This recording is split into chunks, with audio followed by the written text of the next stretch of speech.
Aquest vídeo explicarem quines feines, quines tasques, diferents tipus d'arxius que podem treballar amb el Google Classroom. Entrem a Google Classroom, com sempre, i anirem a la nostra classe del Departament d'Orientació, que la tinc aquí. Quan obrim aquesta classe, automàticament ens va al tauler d'activitat. En el tauler d'activitat tenim les darreres coses que hi hem posat. Per exemple, aquí vaig penjar un calendari escolar 2020-21. Hi ha diferents coses que he anat jo penjant. Ara anem a treball de classe. Aquí tenim dos temes que jo he posat. Un es diu eines informàtiques i un altre es diu mini tutorials de Google Classroom, que és allà on vaig penjant els vídeos. Ara crearem un tema, per fer la pràctica, que sigui de nom rúbriques. Creem aquest tema i dins d'aquest tema anirem fent diferents tasques. Jo ara dins rúbriques, imaginem que això és el tema que vull treballar amb els meus alumnes, vull crear una tasca.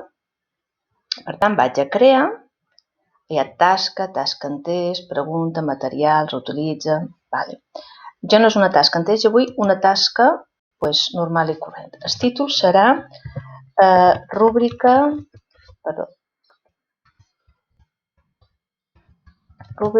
presentació oral. Vaig aquí a afegeix i la pujaré en el Google Drive. És una rúbrica que jo tinc ja preparada, que la tinc dins el meu ordinador.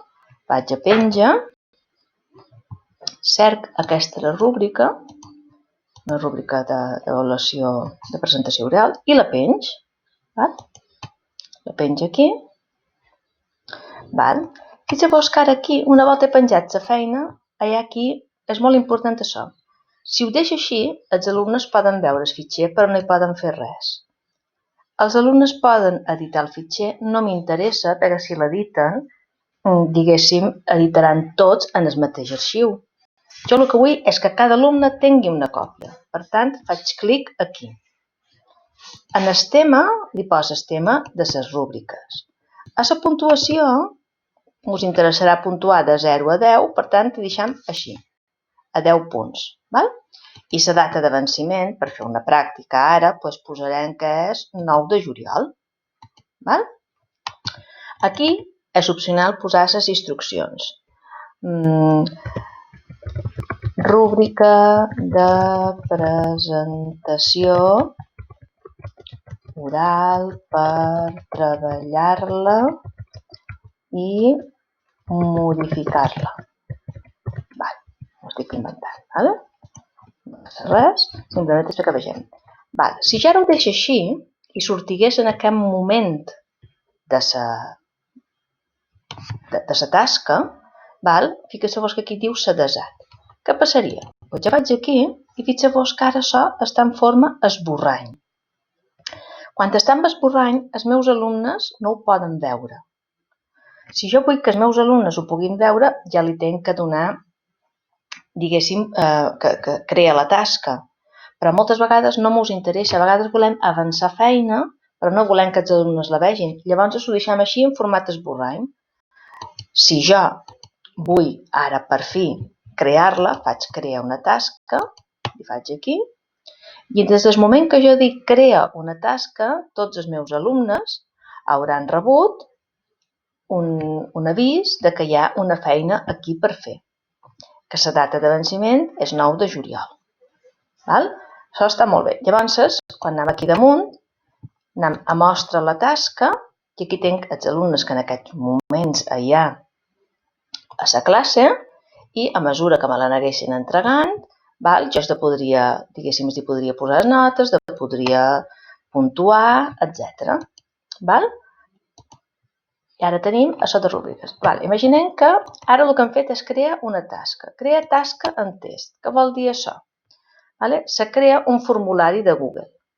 Si vaig en aquest formulari de Google, aquí puc dir la descripció de formulari, aquí dalt posaria rúbriques, per exemple, si estem amb el tema de les rúbriques, utilitat de les rúbriques. Aquí podria posar diferents preguntes, per exemple,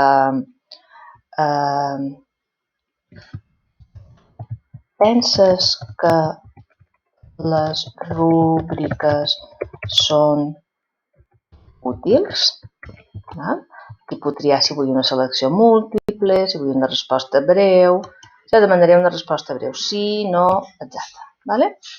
I així ja tindríem, per exemple, aquí és una manera de crear un d'aquests exercicis. Jo ho puc enviar per correu, també ho puc enllaçar o ho puc, això vol dir insertar a qualque banda. Faig així, m'ho enviaré jo mateixa. Ja està. Bé, això és un exemple del que es pot fer quan nosaltres dèiem, diguéssim, aquí li posaríem el tema que serien rúbriques, la data de venciment li posaríem també 8 de juliol i ja estaria. I aquí posaríem, per exemple, qüestionari rúbriques. Bé, que vegeu l'exemple de tot això. Aquí a afegeix, hi podríem afegir el que volguéssim, a crea, podríem crear un document, podríem afegir una presentació, podríem afegir un dibuix, el que vosaltres fareu. Li dic crea la tasca, s'està assignant, com podeu veure aquí, i ara aquí també tenim qüestionari de rúbriques. Què més podem crear? Una pregunta. Per exemple, te resulta fàcil utilitzar la rúbrica de presentació oral. Podem triar resposta breu o elecció múltiple. Aquí cada un contesti el que vulgui. Llavors, en quin tema va? Doncs anaria en el tema de rúbriques. La puntuació, aquí li deim sense puntuar, perquè això és una cosa que no se puntua. Cada un té dret a opinar el que vol, i la data de venciment li posarem, per exemple, dia 7. Pregunta i ja està. Tot això són exemples del que podem fer quan nosaltres estem aquí a crear. Hem fet una tasca, hem fet una pregunta, hem fet una tasca en test. Material. Doncs material es tractaria de posar qualsevol cosa que a nosaltres ens interessés sobre rúbriques.